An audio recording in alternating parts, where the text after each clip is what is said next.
So we're really trying to go fast. Our goal was to be finished at 8 o'clock. We're going to be pushed for that one, but that's all right, Kevin. Now, and Skill doesn't have anything to say, I'm sure. Our next inductee is Skill Johnson. Ocean City, Maryland. We're covering the whole coast tonight, ladies and gentlemen. I asked Skill, how did you get the name Skill? What were you skilled at? And he was at basketball. He had kids that were giving him a hard time, and he said, watch this, he's shooting, swishing backwards over his head. He became Skill Johnson. And the next thing he wanted to win the Class Clown Award at his high school. And they would only give him the wittiest person. They just didn't have a Class Clown Award. Now, when you hear him talk, you'll understand. Skill got started with surfing back in the 1963 after his brothers had gone to Malibu and surfed. They came back and said, well, you know, we want to get a surfboard. So they looked in a magazine, they found an ad that Bill Wise was selling surfboards. They got himself a 10-4 Hobie that they split between the three brothers. And that's where it all started for Skill. And the rest goes on and on as he became a member. In the summer of '66, he got on the Weber team, got himself a 10-foot Weber performer. He sold me my first major purchase in the surfboard in Singer Island Surf Shop in 1988. I bought a Rick Lightweight flat bottom nose rider, and Skill Johnson sold it to me. Amazing that here I am introducing him to this event. He's a standout ESA competitor and influential surfer in the Mid-Atlantic region from the 60s and 70s.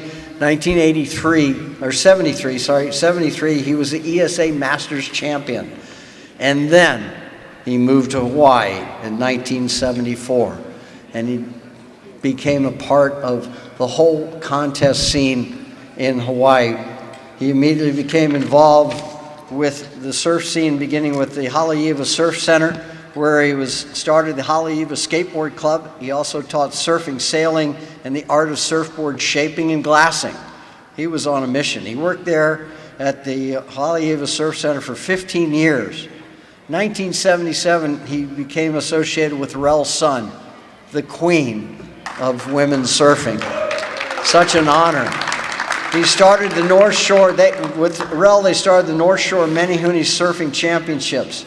Skill became the director the next year, and when Rel moved back to Makaha, he kept running the event all the way up until present time. He's still doing it. Goes back to Hawaii to run this event for the Rel Sun Foundation.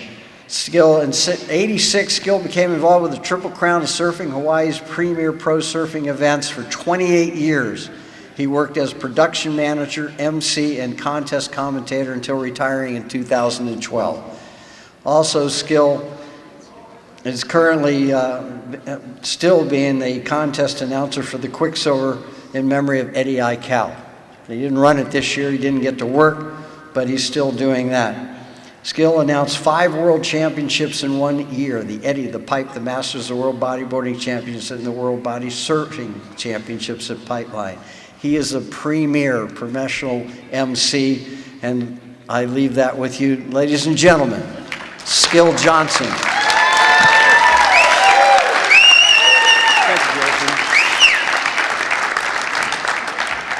Well, I always say aloha. And I'm so humbled up here. A lot of the gentlemen and the ladies that have been inducted already tonight have said a lot of the things that I agree with, and I probably will repeat a few of them. But I thank all the directors and members of our East Coast Surfing Hall of Fame that have inducted all of us in there and all the voters. I would like to, I got a 12-page list here. No, I'm just, to be up here tonight is very memorable for me. I want to dedicate this induction to my #1 mentor, who actually we got started surfing with, was my friend Bill Wise.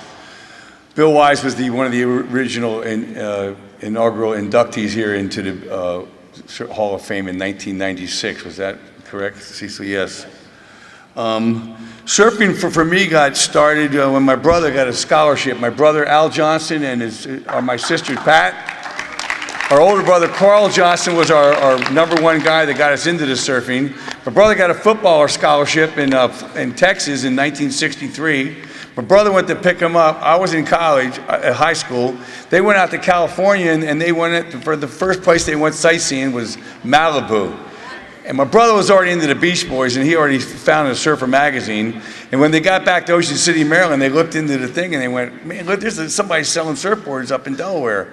And that was Bill Wise and George Pittman from the Eastern Surfer, 1963. We cruised up there in September of 63, got aboard and ordered it. It came on April 18th, 1964.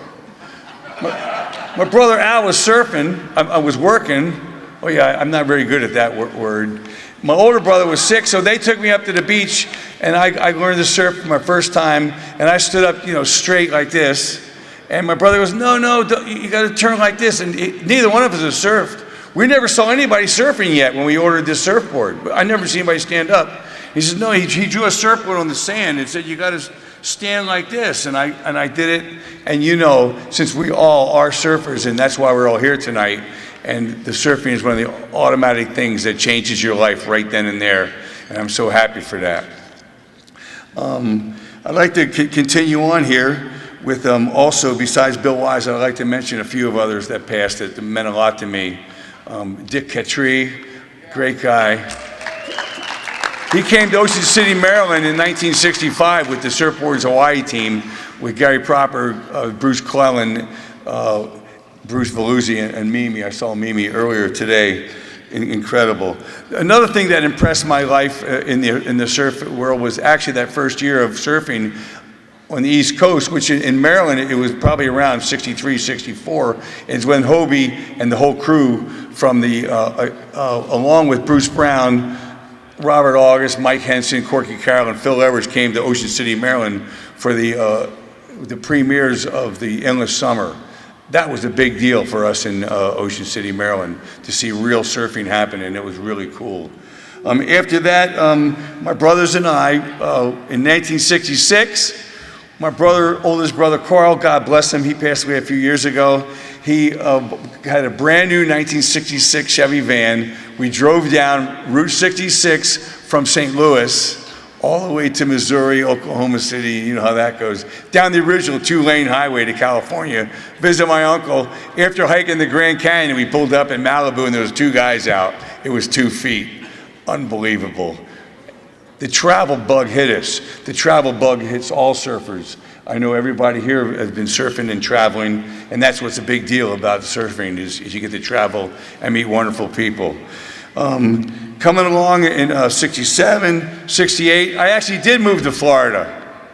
I lived on Singer Island.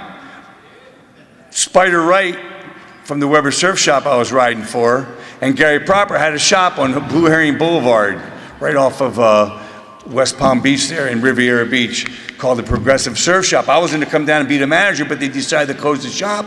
I got a job working at a thrift store, and I met Hunter Jocelyn, Jay Evilsizer, Corky Roach, and a few other of the local kids down here, and the thing was on, traveling, surfing. I went to see, right before the World Championship, to Puerto Rico for the World Championships in '68.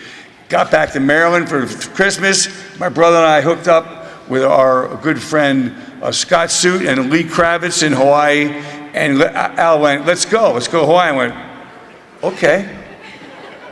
We were lifeguards. We were watermen. We could hold our breath.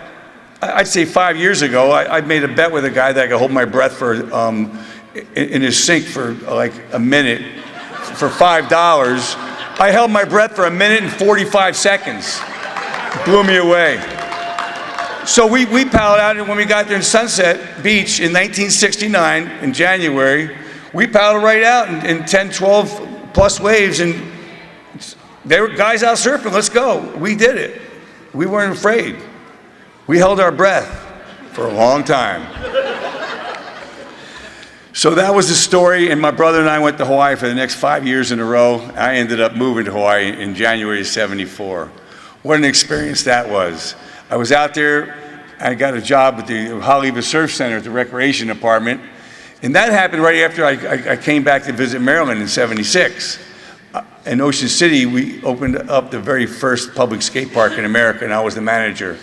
That led to getting back to the Haleiwa on the North Shore, and I got a job at the Recreation Department. I volunteered running the Haleiwa Skateboard Club. I met all the boys, got into the Recreation Department. The coolest highlight was also working with Rel Sun at the Menehune. Hawaii's been an integral part of my life. I lived there from '74 up until about 3 years ago.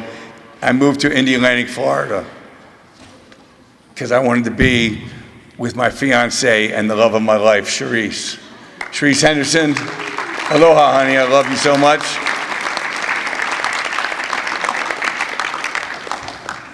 I worked at the Triple Crown of surfing for 28 years.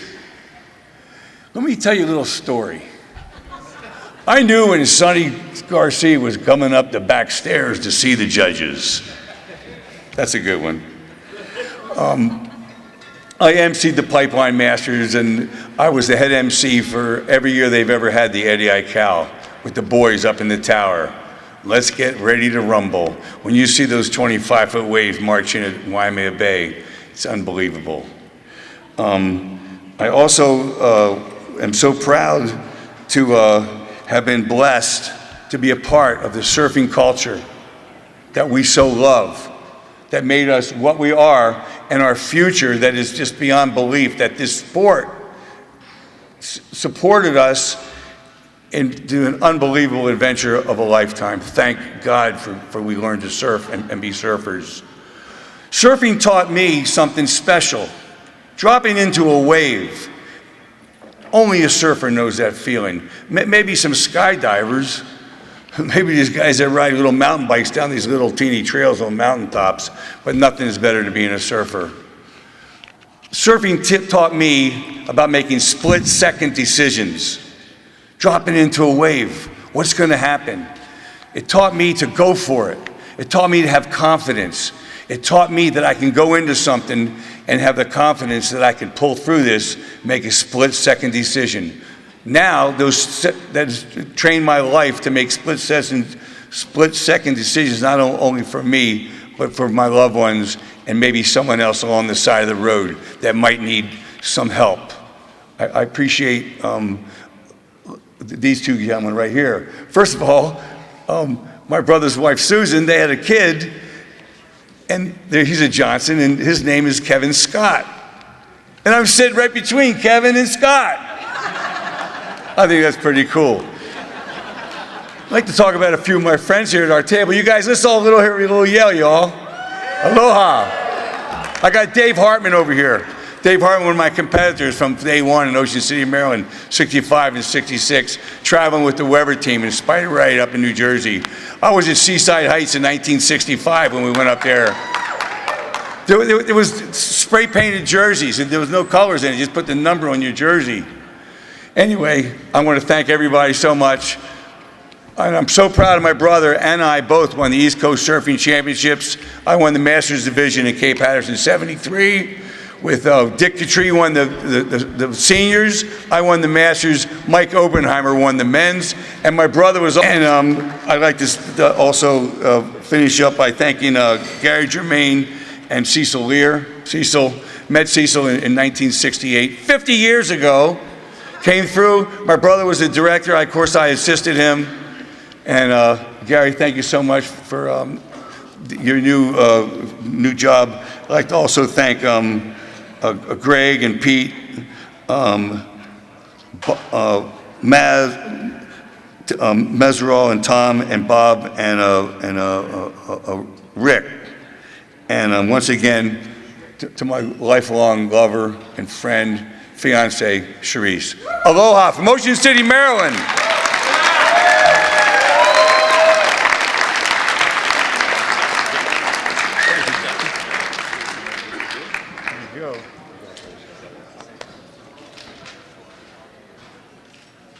Go ahead and take your picture, lady. That's from Jonathan Winters, 1961. Aloha.